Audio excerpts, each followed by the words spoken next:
बिस्मिल्लाहिर्रहमानिर्रहीम। अस्सलाम वालेकुम। प्यारे दोस्तों, आज की इस वीडियो में हम आपको काबा शरीफ के एक ऐसे करिश्मे के बारे में बताने वाले हैं जिसे सुनकर आपका दिल खुश हो जाएगा। आप चाहे इस वीडियो को लाइक करें या ना करें, लेकिन इस वीडियो को आखिर तक जरूर देखें। तो चलिए वीडियो शुरू करते हैं। लाहौर में एक दूध बेचने वाला रहता था। उस नौजवान के दिल में हज करने की बहुत तलब थी। जब लोग हज करके वापस आते थे तो वो उन सबसे बहुत प्यार से मिलता था, उसका हाथ चूमता था। एक बार हज के मौसम में लोगों से पूछना शुरू कर दिया कि हज पर कैसे जाते हैं। किसी ने उसे बता दिया कि हज के लिए कराची से जाते हैं, तो किसी ने उसको स्टेशन पर भी पहुंचा दिया। अब वो स्टेशन में लोगों से पूछने लगा, मुझे कराची जाना है, कराची कैसे जाएं? वो कई दिनों तक लाहौर के स्टेशन पर फिरता रहा। एक बार ट्रेन के टीटी ने सोचा कि ये बेचारा कई दिन से यहाँ घूम रहा है। चुनांचे ट्रेन के टीसी ने दूध वाले से कहा, तुम मेरे साथ ट्रेन में बैठ जाओ, मैं तुम्हें कराची ले जाता हूँ। और फिर वो कराची पहुँच गया। कराची रेलवे स्टेशन पर पहुँचकर उसने लोगों से पूछना शुरू कर दिया, मुझे हज पर जाना है, हज पर कहाँ से जाते हैं? किसी ने उसे हाजी कैंप का रास्ता जाने के लिए बता दिया,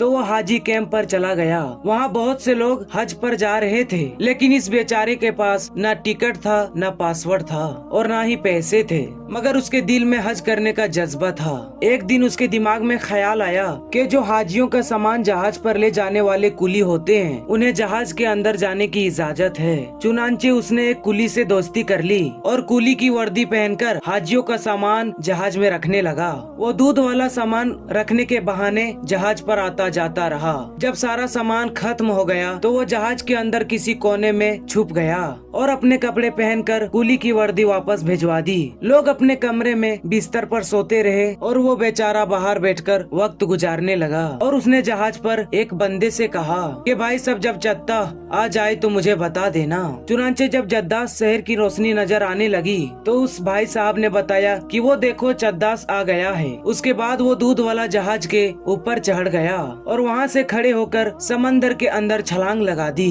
उसे तो तैरना भी नहीं आता था। चुनांचे वो जब नीचे गया तो फिर ऊपर नहीं आ सका। उस आदमी ने देखा कि ये तो नजर ही नहीं आ रहा है। वो समझ गया कि ये बेचारा डूब गया है। उसने सोचा कि अल्लाह को यही मंजूर होगा।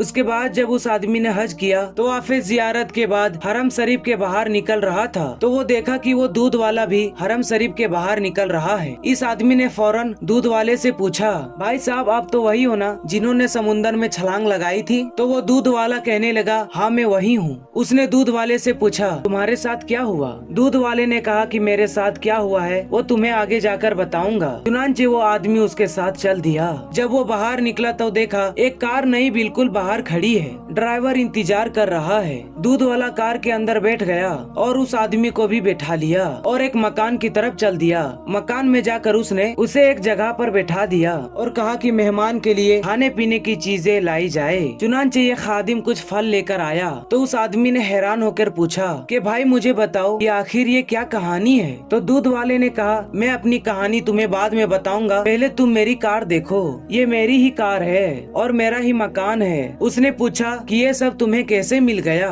दूध वाले ने कहा, ये तो एक राज की बात है, लेकिन क्योंकि तुम मेरे बारे में जानते हो इसलिए मैं तुम्हें बता देता हूँ। फिर दूध वाले ने कहने लगा कि मेरे दिल में अल्लाह का घर देखने का बहुत शौक था और उसी का ये मुझे सिला मिला है। जब मैं जद्दा पहुंचा तो मैंने कहा कि ये अल्लाह मैं अपने आप को तेरे हवाले करता हूँ। ये कहकर मैंने समंदर में छलांग लगा दी। मुझे तो तैरना भी नहीं आता था, बस ऐसे ही हाथ पांव मारता रहा और उसका नतीजा ये निकला कि लहरें मुझे खुद तीर कर किनारे लेते गई। मेरे अंदर पानी चला गया था और मेरे होश उड़ गए। मैं किनारे पर पड़ा था। जब मुझे होश आया तो सुबह तहज्जुद का वक्त था। मैंने इधर उधर देखा तो बाहर जाने के सारे रास्ते बंद थे। चारों तरफ लोहे के ग्रिल लगे थे। आगे का दरवाजा बंद था। मैं उसी ग्रिल के पास बैठ गया। मैंने देखा उस ग्रिल के दूसरे तरफ एक घर है और उस घर के साइड में एक गाय बंधी हुई है और दो आदमी उस गाय का दूध निकालने के लिए आए हैं, मगर गाय उससे मानूस नहीं थी, जिसके वजह से वो गाय उन लोगों के काबू में नहीं आ रही थी और वो लोग दूध नहीं निकाल पा रहे थे। लेकिन तो मेरा काम ही यही था। जब ये मैंने मंजर देखा तब मैंने आवाज देकर उन लोगों को अपनी तरफ तवज्जो किया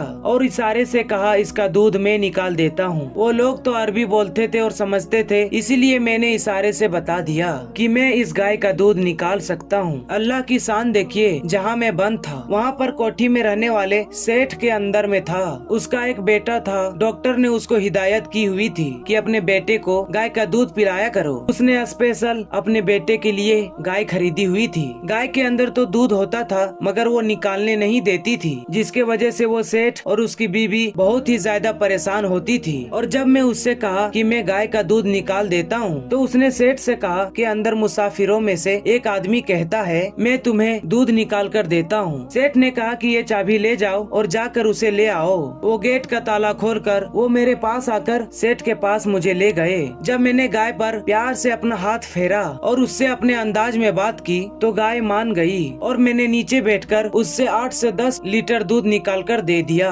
सेठ की बीबी ने देखा तो वो बहुत खुश हो गई और कहने लगी कि आज तो मेरा बेटा सारा दिन दूध पिएगा। फिर वो कहने लगी कि इस दूध वाले को जाने नहीं देना। जब मेरी सेठ से मुलाकात हुई तो उसने पूछा आप कौन हैं, कहाँ से आए हैं? मैंने कहा कि मैं पाकिस्तान से हज करने के लिए आया हूँ। तो वो कहने लगे कि हम तुम्हें वापस नहीं जाने देंगे, तुम अच्छा दूध निकालते हो। मैंने कहा कि मैं दूध तो निकाल दिया करूँगा और मुझे हज भी करना है। वो लोग कहने लगे कि इसकी फिक्र तुम मत करो, तुम्हें हज भी करवा देंगे। दूसरे दिन उसकी बीबी ने अपने वालिद को फोन किया और सारी बात बता दी। उसके वालिद ने 200 भैंसों का एक वाड़ा बनाया हुआ था। चुनांचे वो इस बात को सुनी तो वो बहुत खुश हो गया और कहने लगा हमें तो ऐसे ही बंदों की जरूरत है जो इस काम में परफेक्ट हो। बाद में उन्होंने सेठ को फोन किया और कहा उसे हमारे पास भेज दो। चुनांचे सेठ ने मुझे अपने गाड़ी में बिठाया और अपने ससुर साहब के घर छोड़ आया। उसके ससुर ने मुझसे कहा मैं तुम्हें यहाँ रखता हूँ, तुम्हारे जिम्मे में ये काम है, तुम सुबह शाम गाय भैंसों का दूध निकाल दिया करो। जब दूध निकालने का वक्त आया तो मैंने 20 से 25 गायों का दूध मिनटों में निकाल दिया। वो लोग बहुत ज्यादा हैरान हुए और सोचने लगे इतना भी दूध निकल सकता है, आज तक तो इतना दूध नहीं निकला है। वो लोग कहने लगे कि तुम यहीं रहो, हम तुम्हें जाने नहीं देंगे, हम तुम्हें हज भी करवा देंगे। मैंने उससे कहा कि मुझे वापस अपने घर जाना है। वो लोग कहने लगे नहीं, तुम्हें यहीं रहना होगा। मैंने कहा मेरे बीबी बच्चे तो वहाँ हैं। उन्होंने कहा कि तुम इसकी फिक्र मत करो, मैंने एक नया घर बनाया है, ये घर मैं तुम्हें देता हूँ। और ये मेरी गाड़ी है, ये गाड़ी मैंने नई ली है, ये गाड़ी तुम्हें मैं तोहफे में देता हूँ। तुम अपने बीबी बच्चों का नाम और उसका एड्रेस मुझे बता दो, मैं उन्हें पैगाम भिजवा देता हूँ और आने वाले जहाज में तुम्हारे बीबी बच्चे यहाँ पहुँच जाएंगे। और उसके साथ एक और हज कर लेना, बल्कि अब तुम हर साल हज करते रहना। अब 1 हफ्ते बाद मेरी बीबी बच्चे अब मेरे पास पहुँच जाएंगे। मैंने हज भी कर लिया है। ये अल्लाह की घर को देखने की बरकत है। अल्लाह ने मुझे दुनिया की नेमतें भी अता कर दी। अब मैं यहीं रहूंगा और हर साल बैतुल्लाह शरीफ की जियारत करूंगा। सुभान अल्लाह, सुभान अल्लाह। दोस्तों इस वाक़या के बारे में आप क्या कहेंगे कमेंट बॉक्स में जरूर बताएं और इस वीडियो को लाइक जरूर करें। आज की इस वीडियो में इतना ही, फिर मिलते हैं इंशाअल्लाह ताला अगली वीडियो में। अल्लाह हाफिज।